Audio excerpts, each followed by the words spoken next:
It's time to do. Okay, sorry, I had to get that out my system. Okay, so basically, Yu-Gi-Oh! And Pokemon are in my entire early teen years. I'd only watched the first 2 or 3 series of Yu-Gi-Oh! On TV and played a couple of games, and to my surprise, there was actually a new game released early last year. If anyone's watched any of my other videos on the channel, you'll know I absolutely love card games, whether it be physical or video game form.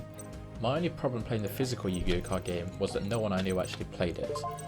And none of the games that came out around the same time of the physical card game being released actually followed the proper rules, so that they never really took my fancy either.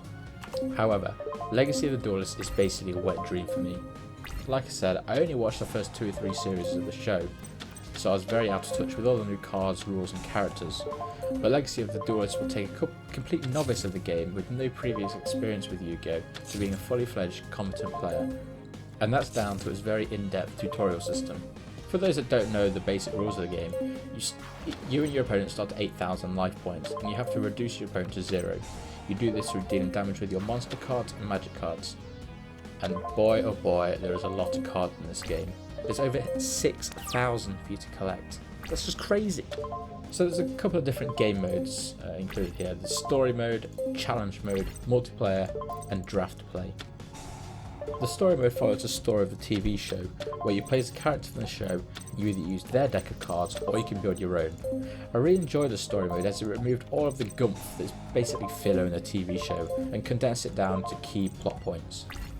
It's a quick way to bring yourself up to speed with the lore from Yu-Gi-Oh! There's about 6 different campaigns to play through, each having about 15 separate battles in. Oh, and once you finish the campaign once, you can replay it all over again, but flip the characters around, so you get to experience whole new decks. Challenge mode is where you fight the same people from the campaign, but they'll be played at a higher difficulty level, and you'll actually get more rewards when you beat them. You'll unlock challenge mode duels by first defeating them in story mode. Draft play is the same as any draft mode in any card game. You and your opponent draft a deck of cards from opening packs of cards. It's almost like the arena mode in Hearthstone. Personally, this is where I would say you'll get your longevity out of the title after you've completed the single player side of the game. With that being said though, there is a large amount of grinding duels here though. If you're like me and you want to build a very specific deck, like the Exodia deck, you need very specific cards. At the end of a match, whether you win or lose, you'll get points to spend. Even losing will get you some points, but winning will get you even more. You can use these points to open packs of cards.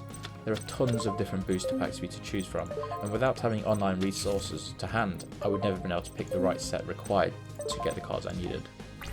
The game plays out as you would expect from any card game, much like Hearthstone.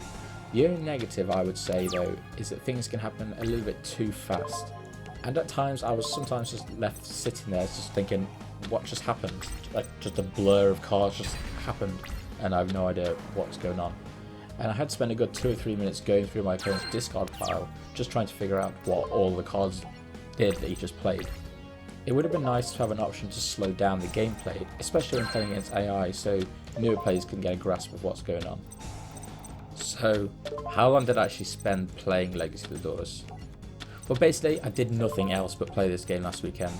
I played it from start to finish and almost collected every single card in the game, finishing all of the game modes, challenge modes, destroying in the draft packs, building myself an unbeatable constructed deck that allowed me to basically win games on turn 1. The game hooked me and I couldn't stop myself from playing. Even when I had work in the next morning on Sunday, I was still sat there at 1:30 in the morning playing this game. Is this game worth the full price? Hell yes, I would pay easily double what Legacy of the Duelist costs, so to get it for $19.99 it's a huge bargain for any card game fan. It might surprise you, but my score for Yu-Gi-Oh! Legacy of the Duelist is a solid 9 out of 10.